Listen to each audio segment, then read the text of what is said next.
দেশের ৮টি বিভাগে ৮টি আধুনিক স্পোর্টস কমপ্লেক্স নির্মাণ করা হবে। আসিফ মাহমুদ সজীব ভুঁইয়া। ৪ বছর পর সারা দেশে তারুণ্য উৎসবের ব্যানারে শুরু হয়েছে জাতীয় চ্যাম্পিয়নশিপ ফুটবল টুর্নামেন্ট। ১৮ কোটি টাকার বাজেটে আয়োজিত এ প্রতিযোগিতায় অংশ নিচ্ছে দেশের ৬৪ জেলা দল।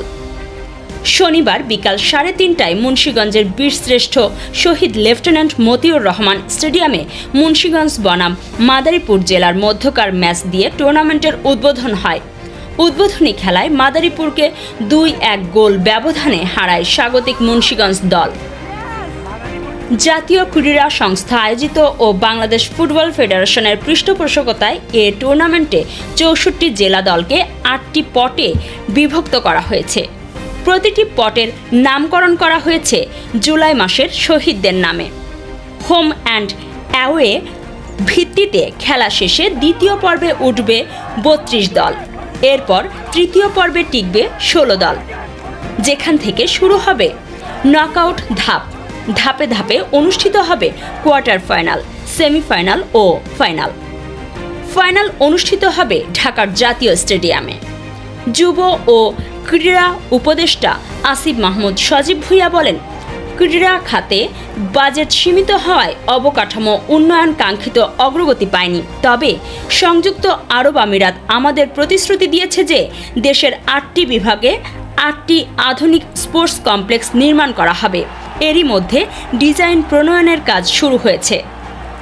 আশা করছি শিগগিরই এটি বাস্তবায়ন সম্ভব হবে। আমাদের দেশে আমাদের আর্থসামাজিক যে বাস্তবতা, সেই বাস্তবতা আপনারা জানেন যে যুব ক্রীড়া মন্ত্রণালয়ের বিশেষ করে ক্রীড়া অংশে বাজেট খুবই স্বল্প, এবং যে কারণে আমাদের এই ইনফ্রাস্ট্রাকচারাল ডেভেলপমেন্টের ক্ষেত্রে আমরা অনেকটাই পিছিয়ে থাকি। ইতিমধ্যেই আমাদের ইউএই আমাদেরকে সফট কমিটমেন্ট দিয়েছে যে ৮টা বিভাগে ৮টা স্পোর্টস কমপ্লেক্স, স্পোর্টস হাব আমরা করবো। ইতিমধ্যে আমরা ডিজাইন নিয়ে কাজ করছি।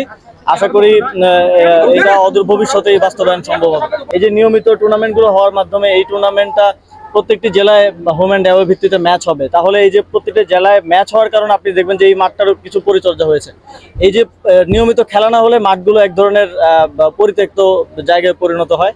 তো নিয়মিত খেলাধুলার মাধ্যমে রুটিন যেই ক্যালেন্ডার আছে যুব ক্রীড়া মন্ত্রণালয়ের, বাফুফের, বিসিবির এবং অন্যান্য ফেডারেশনগুলোর, সেই ক্যালেন্ডার ফলো করার মাধ্যমে আমি মনে করি যে আমাদের যেই সীমিত রিসোর্স আছে সেটা সর্বোচ্চ ইউটিলাইজেশন হবে। এবং আমরা চেষ্টা করছি যে আমাদের সারা দেশে যত স্টেডিয়াম আছে নতুন বড় মেগা প্রজেক্ট নেওয়ার থেকে আমরা চেষ্টা করছি সেগুলোর দিকে মনোযোগ দেয় এবং সেগুলোকে খেলার উপযোগী করে গড়ে তোলার দিকে।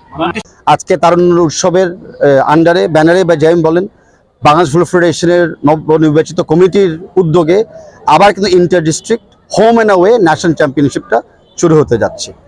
আমরা চেষ্টা করব যে এরকম খেলার জন্য খালি বছরে একবার না, পুরো বছরই কোনো না কোনো টুর্নামেন্টে ডিস্ট্রিক্ট যেন অংশগ্রহণ করতে পারে।